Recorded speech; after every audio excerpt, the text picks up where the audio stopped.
I already know that before this review begins, some people are going to feel a certain way about this game. South of Midnight is a game that I mostly enjoyed if it weren't for the main character. In this review, I'll be talking about the good, the bad, and the in-between of South of Midnight. South of Midnight is an exploration, action-adventure game with a design that kind of reminds me of old school gaming. No open worlds, a bit more linear with branching paths to explore to find collectibles, little arenas to do combat in, stuff like that. We're not talking about an open world, we're not talking about Soulsborne or Souls-like style gaming. It's a simple game with a simple premise. Go forward, experience the stories, and find collectibles along the way. South of Midnight is a story about a girl named Hazel Flood who is caught up in a hurricane inside of her house with her and her mother. After a brief argument, she's told to go check on the neighbors to see if they need anything, and in the time that it takes her to do that, her house is swept away in the flood. As she chases after her house, she notices that things are starting to happen to her. Weird things. Things like her being able to see these silver strands in the air. Things like, hey, she fell in the water, all of a sudden she's back on land and she doesn't know why. And throughout all of this, she is learning that she is something special in this world. You see, South of Midnight takes place in the deep southern bayous and swamps of the United States, in the land of Creole and Cajun influences, and the game pays homage to a lot of those legends and mythologies and myths. Now, I'm not from that part of the world, so if you are and you've played the game, you'll have to let me know how true to those things this game stays, so I'm not really going to comment too much on that, or about the authenticity of it. Hazel finds out over time that she is something called a weaver, a type of person who can see something called the Grand Tapestry. It is this sort of otherworldly thing that binds everybody together, and it can be damaged. And her job as a weaver is to find that damage and repair it. And this damage is caused by extreme loss, hurt, and pain that has been deeply rooted into the land. And it physically manifests itself into something called stigma and these monstrous enemies called haints. Now, these enemies are the thing that you'll be fighting the most throughout the game, but her job is to destroy them and fix the land. And in doing so, you are going to experience different stories that involve tales of runaway slaves and slavery, as well as tales of people who have lived in this land and hate each other deeply. We're talking about brothers who try to kill each other. We're talking about a father and a daughter who cannot come to terms with certain things. And all the while, Hazel is trying to heal the land of the damage that has been done. And of course, she's also trying to find her ma. Hazel's mama. Mama. Come on, Mama. Mama, I'm serious. Mama! Mama! Mom! Mama! Please be okay, Mama. Mama? I'm coming for you, Mama. With that little bit of intro out of the way, let's jump into the good of South of Midnight.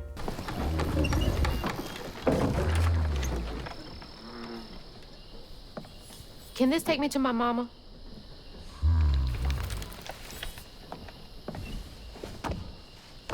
You might not come back. Aw, you gonna miss me, ain't you? I think there's a large portion of people who are just going to think that I'm going to hate this game immediately. And there is, trust me, quite a lot of things that I dislike about South of Midnight, but I do want to highlight the good. And so let's start with the graphics. Graphically, very good looking game. I think it's very pretty. I think this is another instance of the Unreal Engine 5 being used in a very creative way. The art style ties into this as well, and so does the animation, because the game is done in this stop motion style. As you'll notice if you watch the footage, characters seem jerky when they move. They have this sort of claymation quality to them, and genuinely that's what drew me to the game. Actually, it was the giant catfish, but I like the art style, I like the animations, and if this sort of style is something that you don't like, you will definitely not like this game, because that is the style of the game. but I enjoy it. I think it's pretty cool, and I think it is one of the strongest parts of this game. The music is mostly good, and I'll talk about the things that I don't like with the music later, but for the most part, the instrumentation, the actual music itself, especially when you're exploring the world and in some of the fights and stuff like that, the music's really, really good. Mostly. We'll get to that later. I think overall the acting was pretty good for most people. I am not a person who is very good at judging acting. I know when someone is acting well, but the way that I judge acting in games is, do I like the characters that I'm supposed to like? And do I dislike the characters that I'm supposed to dislike? And I think in this case, it does that well. It's not bad voice acting or anything like that. Overall, I think everybody does a fairly good job. The story of the game, it's fairly simple. You're trying to find your mother, but it's the other stories that are inside of the game that I think are also one of the strongest parts of the game. There is mention of slavery and there are slave stories, and that kind of stuff doesn't really bother me. I know some people feel a certain way about it, but for me, I don't mind it. It doesn't bother me. And honestly, the stuff that doesn't involve slavery is also pretty good as well. Like, I really do enjoy the Hug and Molly storyline with, I think his name is Itchy. Oh, hey. Whoa. Good. Whoa, easy. Can I help you, son? Yeah.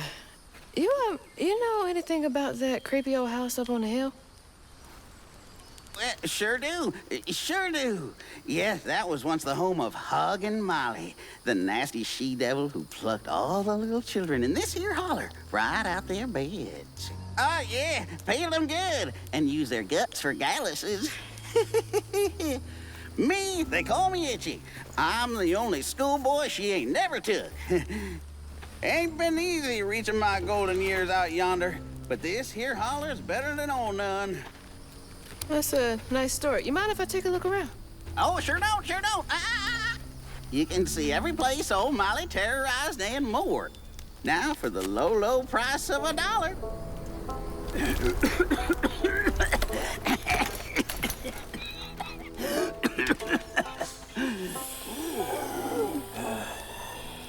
You take debit? How about one of them gewgaws? Oh, no can do. Family heirloom. Maybe I could, I could write you a good review online. I'll just take my payment at the pearly gates. Be sure you study them educating signposts I put up around the holler. I like that character. I like the story of Benji. I thought that that was interesting, even if Hazel's herself may not be as great. And if anything, I think the weakest storyline is actually the main one. I think the weakest storyline actually is Hazel's storyline, just because I think that there are so many other good ones on top of that and so many different, more interesting characters that I think they really outshine her. The level design, also pretty good. There are a lot of different levels, including bayous and swamps, a broken down like ferry boat. The levels are relatively fun and they all look pretty good as well. You're going to be exploring those levels. Exploration isn't this open world thing. It's branching pathways that you're going to go down and do platforming on and use your abilities and stuff like that to go forward and find very small amounts of collectibles. Honestly, you're going to collect these things called floofs, which I don't know why it's called that.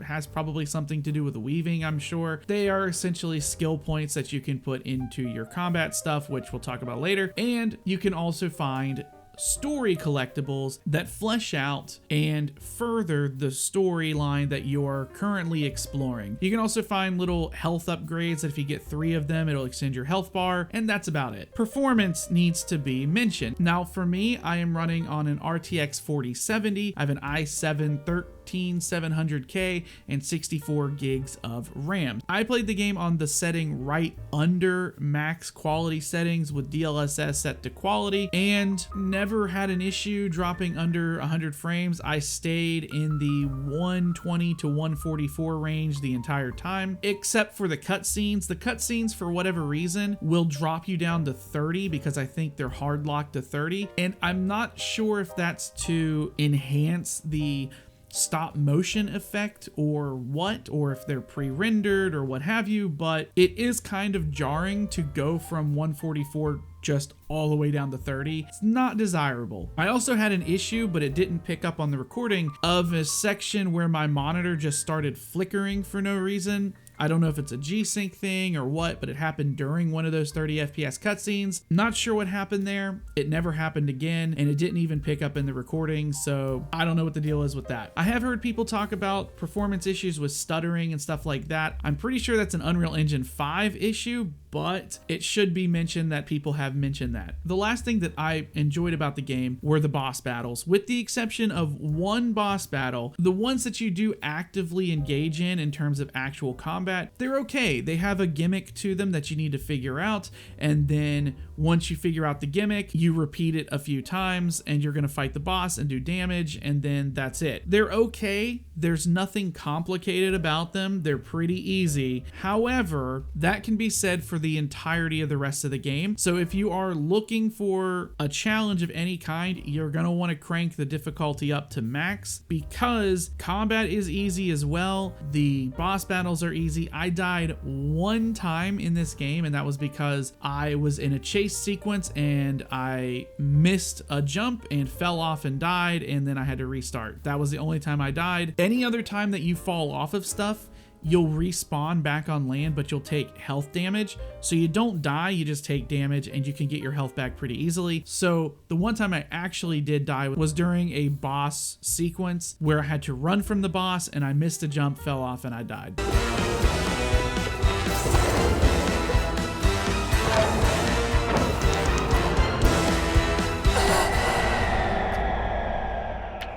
But talking about combat, let's go into the bad. You don't understand. It ain't just about Mama.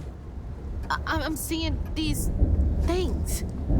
These strands in the air. I'm scared. Strands. Yeah. Yeah. There's something big out there.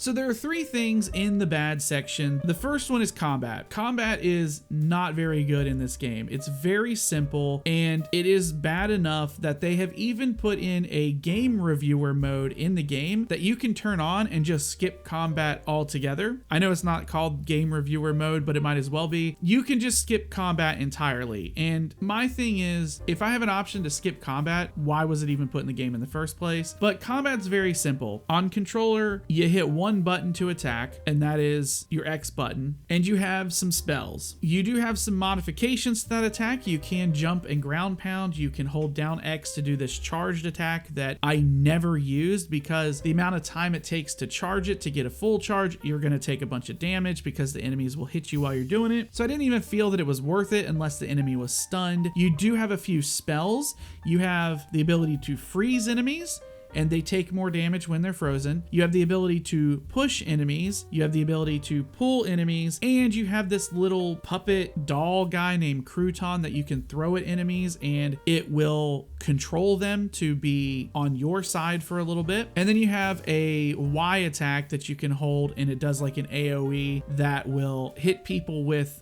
status effect, which is basically the freezing thing. And if enemies are frozen, basically they get webbed up by the web or the strand, and they take more damage. That's combat. That's it. It is very, very simple. You'll be seeing it in the back of the screen there. When enemies die, you unweave them and it gives you some health back, and then they just disappear for good. They don't get back up, anything like that. The enemies are all very easy to beat, and the enemy variety is not that great. So once you see all the enemies in the game, that's it. You will never see any more enemies outside of maybe a boss or whatever, but the enemies are all very lackluster. They look really cool. The design is really cool, but the actual combat is not great at all. And it is just kind of a letdown, to the point where when I was actually doing it, I just kind of dreaded combat because of how boring it was. But I sat through the combat just because I knew I was reviewing this and decided to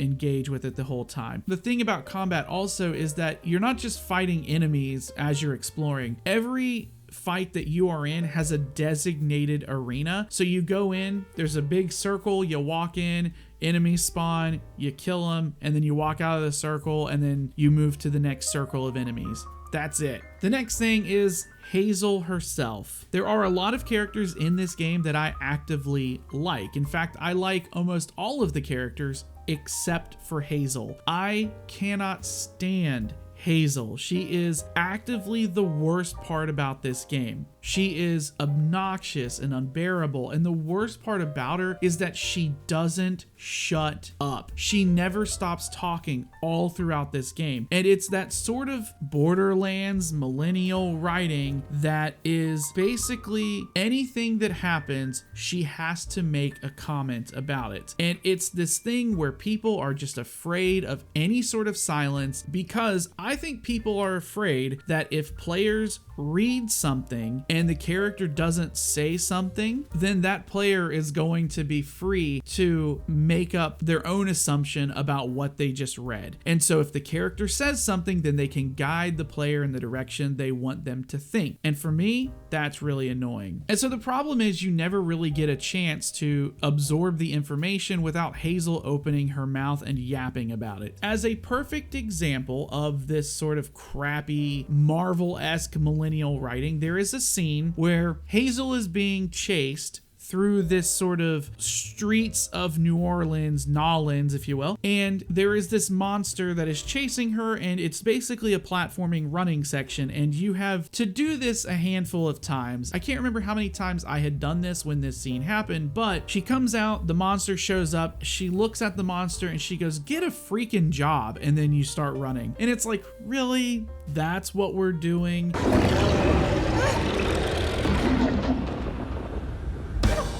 Job. And it's that level of just stupid, obnoxious writing that is throughout the entire game. And Hazel isn't always that bad, but it happens so often that if there even is a moment where Hazel throughout the story and her character arc is showing some sort of sign of like she's softening a little bit, she's more understanding and caring, all of that progress that you made feels like it gets thrown right out the window as soon as she's in game and opens her yap whenever she reads something, and it's annoying. So Hazel just generally sucks as a character, and I can't stand her. The last thing that is an absolute travesty in this game is the final boss. So the final boss of the game is this big enemy called Kushma. It's the guy that's chasing her. And up until this point, most of the bosses have had some sort of gimmick. They've had some sort of thing that you have to do, and then you attack that boss directly. Kushma, you never actually attack. Instead, Kushma does nothing but spawn all of the stupid basic enemies, the Haints, that you've been fighting throughout the entire game. And every time you kill one of the basic enemies, it does damage to Kushma. And then once you have done enough damage, you're gonna go through a platforming jumping puzzle sort of thing, and then you're gonna do it again. And with that being said, let's move into the in-between. You up here. Where? My salvation. A talking fish? Nope. Ain't no way. The second main focus of this game is platforming and exploration, and the exploration part is fine, although like I said, the rewards you get aren't like, you know, anything spectacular, but the platforming in this game is okay. It's not amazing. It's fairly simple, but it's also kind of janky. There are times where my character simply will not be able to jump over a 2-inch tall lip, and they get stuck on it. Something that's ankle high, you try to jump, they can't make it over, you have to double jump it. It's really dumb. And there was an instance in one of the swampy areas where there are these like tree limbs and like trees that are falling over, and you got to walk across them, and I tried to jump onto the tree from the side of it, and it wouldn't let me do it because it said it was too high, and I had to then walk around to stand on it, even though the tree was like ankle height and I couldn't even double jump on it, or it was really bad. There are also these little things where you can look at them. You throw out like a strand or something, like a whip basically, and it latches onto them and it like grapple hooks you and flings you across distances. You know, it is what it is. It works, but like there are times where you'll be looking at the thing that you're trying to hit to go across the gap, and your character just simply won't grab it and you'll just fall off. It's really janky in many cases. Sometimes Hazel won't even grab on to things that are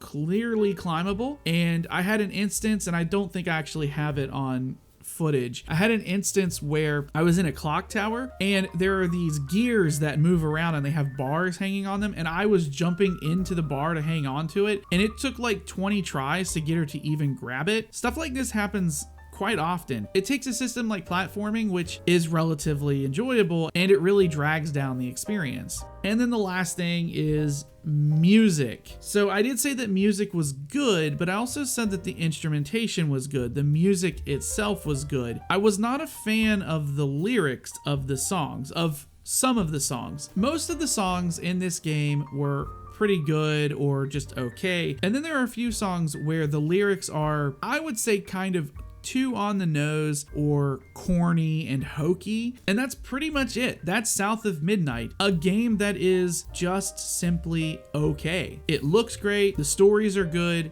the music is mostly okay, and the overall game is above average, but it is absolutely held back by having janky controls in some instances, an abysmal final boss, terrible combat, and a main character that's so annoying that if I gave number scores, I would knock it off 2 points just for her. So take that as you will. I played it on Steam and it was $40 and took me about 10 hours to complete. So with that being said, I will see you all later. Thank you so much for watching my review, and I will see you in the next video.